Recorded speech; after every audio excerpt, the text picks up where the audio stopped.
അച്യുതൻ നായർ കിടന്നില്ലേ? കിടക്കാം. പായ തലയണ എല്ലാം ഉണ്ടോ അത്? ഞാനൊന്നും നോക്കിയിട്ടില്ല. എല്ലാം അവിടെ ഉണ്ട്. സാർ, എനിക്ക് ഒരു സഹായം ചെയ്യണം.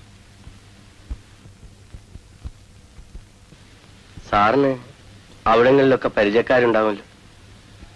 എന്റെ മകനുണ്ട് അവിടെ. ഏത് സ്ഥലത്ത്? അറിയില്ല. പോയ പിന്നെ ഒരു വിവരമില്ല. 2 വണ്ടി സ്വന്തമായിട്ടുണ്ടായിരുന്നു.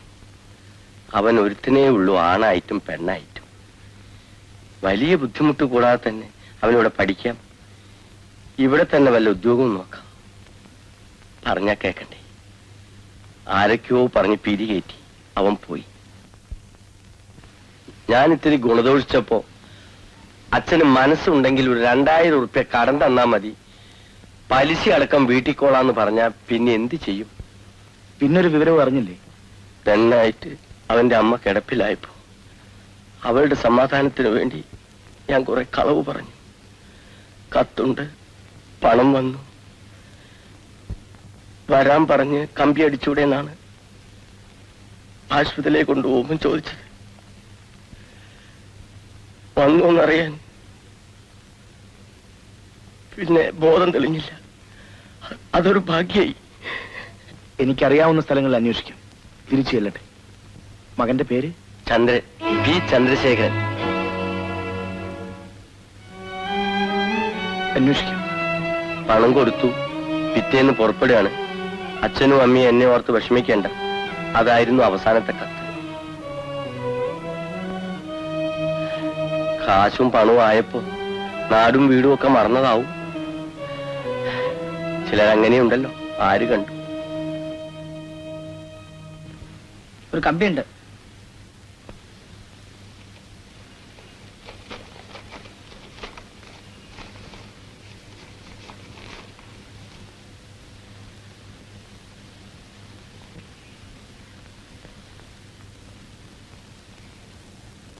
വിശേഷമൊന്നുമില്ലല്ലോ? ഇല്ല.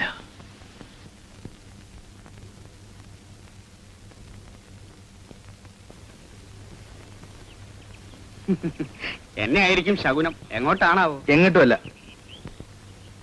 പിന്നെ ആര്യാടെ തെങ്ങുംപറമ്പ് കൊടുക്കണുണ്ട്. 1 ഏക്കർ 40 സെന്റ്. 1500 തേങ്ങയ്ക്ക് ആരോടും ചോദിക്കണ്ട. ഞാനങ്ങനെ തടുത്തു പിടിച്ച് വച്ചേക്കുക. നമുക്കൊന്ന് അടിക്കുക. വേണ്ട. അതുപോലൊരു പറമ്പ് ഈ ദേശത്തില്ല. ആചാര്യത്തിരി ടൈറ്റില്ല. അടിക്കുവാണെങ്കിൽ ഇപ്പൊ അടിക്കണം. എനിക്ക് പറമ്പും വേണ്ട, പാടവും വേണ്ട. അല്പം സ്വൈരം തരൂ.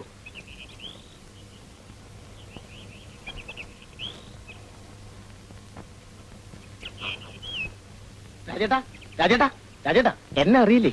വടക്കുമുറിയിലെ ചാത്തുകാരുടെ. ഓഹോ, എന്താ? എനിക്ക് അവിടെ എന്തെങ്കിലും ഒരു പണിയാക്കി തരൂ. ഇവിടെ മടുത്തു. എത്ര വരെ പഠിച്ചു? SLC തോറ്റു. പിന്നെ എഴുതി തോറ്റു. കണക്കിന് ഞാൻ ജയിക്കില്ല. പഠിച്ചാ ഒന്നും തലേ കയറില്ല. ഓഹോ, വേറെ വല്ലതും അറിയൂ? ആശാരിപ്പണി, കൽപ്പണി, കോൺക്രീറ്റ് പണി?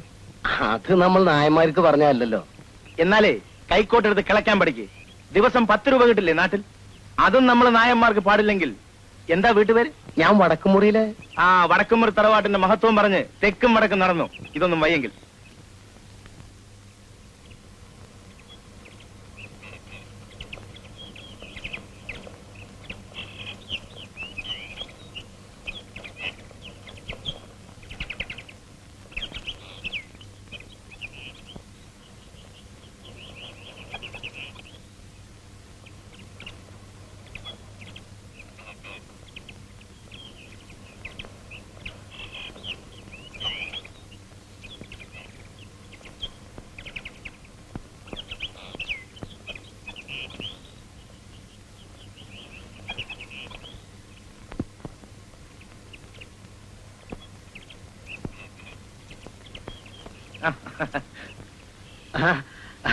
വരൂ വരൂ.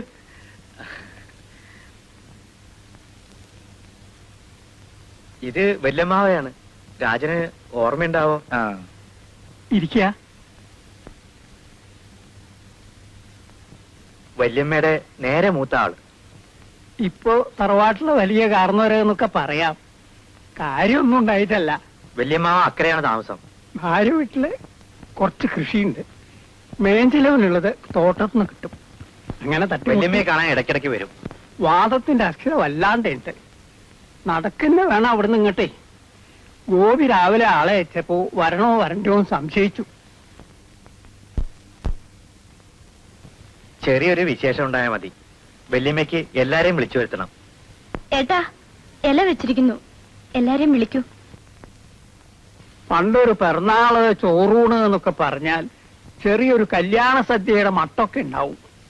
3 പറ അരി, 2 പന്തിക്ക് ഇരിക്കാൻ ആളകത്ത്, പണിക്കാരുടെ ഒരു പട, സർവാണി സദ്യക്ക് കൂടി വലിയ പടം.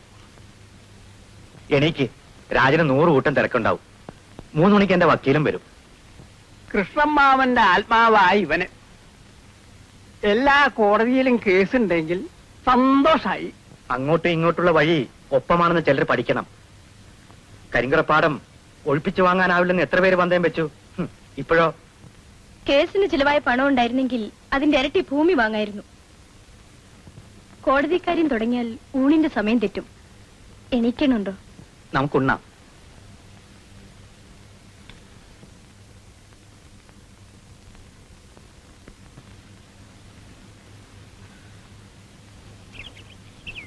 ഞാൻ മേനത്തിരക്ക് എവിടേക്ക് നടന്നു? നിനക്ക് നിന്റെ കാശ് വേണം അല്ലേ? ആ, എത്രയാ വാങ്ങിയത്? 50. 50 കൂടി എടുക്ക്. തെക്കേ അതിരിലെ മാവിന് 150 പറഞ്ഞിട്ട് ഞാൻ കൊടുത്തില്ല. നീ 100-ന് എടുത്തോ. കാശെടു. അതിനു മേനെ അത് മരപ്പണിക്കുള്ള. തലയെ കെട്ടഴിച്ച് വർത്തമാനം പറ. കാശും പണവും ഇല്ലെങ്കിലും ഞാൻ ഇപ്പോഴും മേലേപ്പരയിലെ മാധവൻകുട്ടിയാനാണ്, അറിയോ? കച്ചവടക്കാരെ കണ്ടുപിടിക്കാൻ നേരമില്ല. നഷ്ടം ഞാൻ സഹിച്ചോളാം. 50 തന്ന് കണക്ക് തീർത്തോ, മാവ് മുറിച്ച് വിറ്റോ. ഉള്ളതെട്.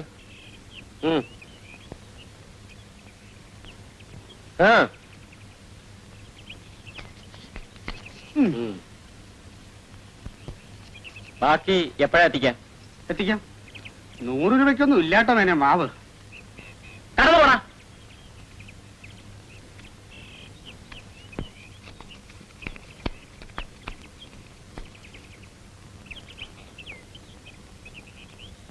എടാ കുഞ്ഞിക്കോര, എവിടെ ആയിരുന്നടാ നായ ഇത്ര നേരം? ഒരു കുപ്പി വാങ്ങിക്കൊണ്ട് വാ. അവിടെ എന്തെങ്കിലും തിന്നാനുണ്ടെങ്കിൽ അതും. ഓടാ. കുറച്ചുകൂടി. വേണ്ട, എനിക്ക് സ്വതവേ മധുര അത്ര ഇഷ്ടമല്ല. വല്ലപ്പോഴല്ലേ കഴിക്കുമെന്ന്. നാടൻ സദ്യ ദുബായിൽ കിട്ടില്ലല്ലോ. മധുരം തുടരുതെന്ന് ആ ഡോക്ടർമാര് പറഞ്ഞിരിക്കുന്നത്. ഞാൻ അതൊന്നും നോക്കാറില്ല.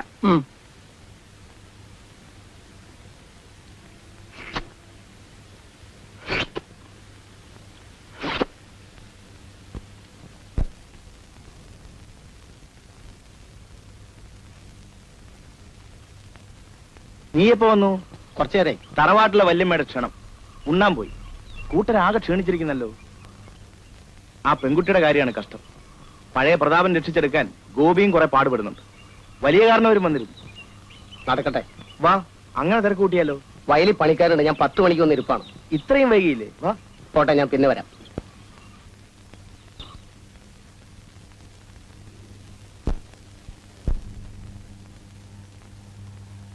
ആരൊക്കെ വരുന്നുണ്ട്? വരട്ടെ.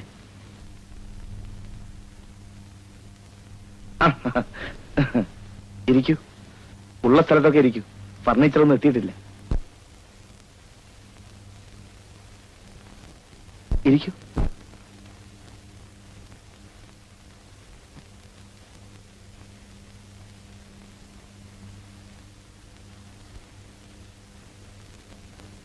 വിശേഷിച്ച് എന്തിനാ വളഞ്ഞു മൂക്ക് പിടിക്കുന്നതല്ലേ? തുറന്നങ്ങോട്ട് പറയാലോ. തറവാട്ടിലെ ശ്രീദേവി കുട്ടിയുടെ കാര്യ. 10-24 വയസ്സായി. ഞങ്ങൾക്കൊക്കെ സന്തോഷം. പോണേന് മുമ്പ് തന്നെ അതങ്ങോട്ട് നടത്താം. പഴയ കാലത്ത് ആന ഉണ്ടായിരുന്നു, അമ്പാരി ഉണ്ടായിരുന്നു എന്നൊക്കെ പറഞ്ഞ് ഇപ്പൊ ഇരിക്കാം. സ്ഥിതി ആകപ്പാടെ മോശ. അതിനെ നല്ലൊരാൾക്ക് പിടിച്ചു കൊടുത്താൽ അതെങ്കിലും രക്ഷപ്പെട്ടു സമാധാനിക്കാലോ. രാജന് ശ്രീദേവി കുട്ടിയെ നന്നായി അറിയാലോ. കൂടുതലൊന്നും പറയേണ്ട കാര്യമില്ലല്ലോ. കാര്യം സൂചിപ്പിച്ചപ്പോ വാക്കുകൊണ്ട് പറഞ്ഞില്ലെന്നേ ഉള്ളൂ. അച്ഛന് തെണ്ണായ പിന്നെ അവളൊന്ന് ചിരിച്ചു കണ്ടത് ഇപ്പോഴാണ്. ഞാൻ പക്ഷേ ഞാനൊന്ന് ആലോചിക്കട്ടെ. അല്ല, ലീവ് എത്ര ഉണ്ടെന്ന് അറിഞ്ഞില്ലല്ലോ. അപ്പോ ഉറപ്പിച്ചാൽ ഞങ്ങൾക്കും ചിലതൊക്കെ ഒരുക്കണല്ലോ. ഞാൻ പറയാം. പിന്നെ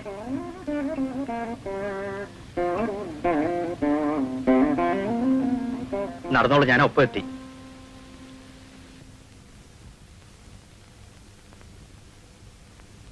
ഇത് സീതയുടെ മാത്രം കാര്യമല്ല. രാജൻ ബന്ധുവാണെന്ന് വന്നാൽ കുറച്ചു കാലത്തേക്കെങ്കിലും എനിക്ക് സ്വൈര്യം കിട്ടും കടക്കാരിൽ നിന്ന്. വേണ്ട, എനിക്ക് രാജന്റെ പണം വേണ്ട. അച്ഛൻ തലയ്ക്ക് വെളിവില്ലാതെ ചെയ്തു വെച്ച വിട്ടിത്തരങ്ങൾക്കൊക്കെ ഞാൻ സമാധാനം പറയണമല്ലോ. അതൊരു ഭാഗത്ത് കിടക്കും. അവളൊന്ന് രക്ഷപ്പെട്ടാൽ പിന്നെ കോടതി കയറിയാലും പാപ്പരായാലും എനിക്കൊന്നുമില്ല.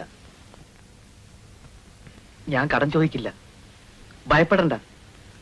ഇഷ്ടമുണ്ടെങ്കിൽ മാത്രം മതി. ആ നരകത്തിൽ നിന്ന് എന്റെ പെങ്ങളെങ്കിലും ഒന്ന് രക്ഷപ്പെടട്ടെ. ഞാൻ നടക്കുന്നു. ഞാൻ ആലോചിക്കട്ടെ ഗോപി.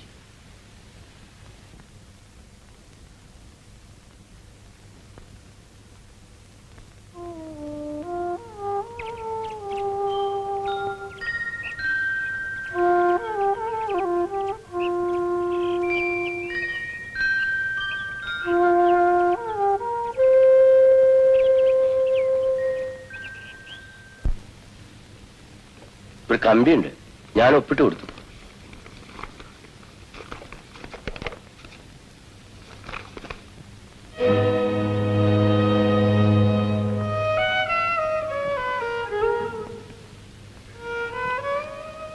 വിശേഷമൊന്നുമില്ലല്ലോ?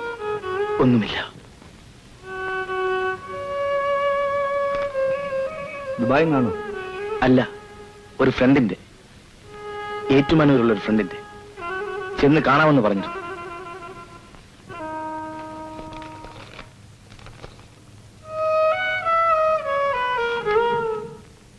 ഇരുപത്തിമൂന്നാം തീയതി ലീവ് കഴിയുന്നു.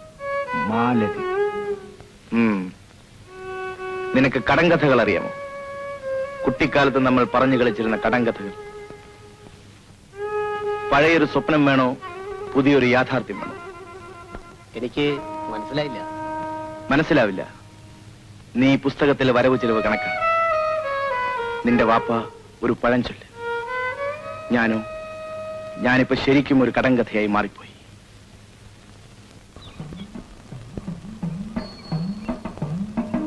അത്ഭുതം. എന്തേ ഇന്ന് പതിവില്ലാതെ പുറത്തിറങ്ങാൻ? 30 തിങ്കളാഴ്ചയല്ലേ, മാസത്തിൽ ഒരിക്കലെങ്കിലും ഒന്ന് തൊഴണ്ടേ? ഗണപതി അമ്പലത്തില് പ്രത്യേക ഒരു വഴിപാട് കഴിക്കാൻ ഏട്ടനും പറഞ്ഞു. ഗോപിക്കും ഭക്തിയുടെ സൂക്കട് തുടങ്ങി. ഏതോ വലിയ കേസിന്റെ വിധി പറയുന്നത് ഇന്നാണത്രേ. ഇന്നലെ തന്നെ പോയിരിക്കണം. വലിയ കേസ്? എനിക്കറിഞ്ഞൂടാ. ഒന്നല്ലെങ്കിൽ ഒന്ന്. എന്ന് വെച്ചാൽ തറവാട് വീട്ടിന്മേലും ജപ്തി വരും എന്നൊക്കെ പറയണ കേട്ടു. എന്നോടൊന്നും പറയാറുമില്ല, ചോദിക്കാറുമില്ല. നടക്കട്ടെ, അച്ഛന് ധാരയ്ക്ക് ആളുകൾ വരാൻ നേരായി. ദേവി,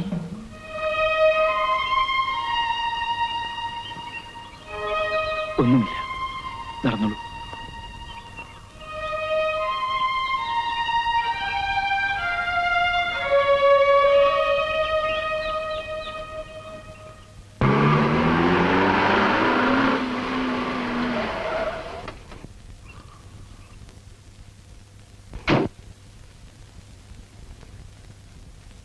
തിരക്കാണോ? അല്ല, ഒരു കാര്യം പറയാനുണ്ട്. വാ. നിന്റെ വാപ്പ പറഞ്ഞ് ഫലിച്ചു. ഞാൻ കല്യാണം കഴിക്കാൻ പോകുന്നു. വധു പുത്തങ്കളത്തിൽ ശ്രീദേവി.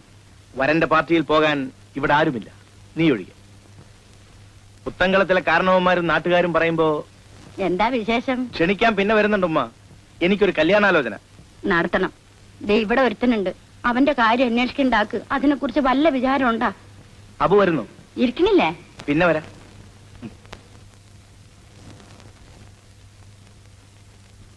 ഒരു വീട്ടിലേക്ക് ആവശ്യമായ സാധനങ്ങൾ എന്തൊക്കെയാന്ന് വെച്ചാൽ ഒരു ലിസ്റ്റ് എടുത്ത് വാങ്ങിച്ചോണ്ട് വരണം. അതൊക്കെ അച്ഛനായിരുന്നു നോക്കിക്കോണം. ഇവിടുത്തെ ഏർപ്പാട് എന്തൊക്കെയാ വേണ്ടതാവോ? ഇവിടെ വിശേഷിച്ചൊന്നുമില്ല. അല്ല, പാർട്ടി സദ്യ അങ്ങനെ വല്ലതും? ഒന്നുമില്ല. എനിക്ക് ആരുമില്ല കുറുപ്പേ ഇവിടെ. അല്ല, ചങ്ങാതിമാർ പുറത്തല്ലേ, സൽക്കാരവും സദ്യ അവിടെ ചെന്നിട്ടായാലും മതി. ദൂരത്തുനിന്ന് കാണാമെന്ന ആളാ. ആ പിന്നെ കുറുപ്പേ, ശ്രീദേവിയുടെ പാസ്പോർട്ടിന്റെ കാര്യം ഗോപിക്ക് എറണാകുളത്തൊക്കെ പരിചയമുള്ളതല്ലേ, വേഗം ശരിയായിക്കോട്ടെ. മനസ്സിലായില്ല. ഏറ്റുമാനൂരിൽ നിന്നാണ്. മകള് പറഞ്ഞിട്ട് വിവരമൊക്കെ അറിയാം. മാലതി.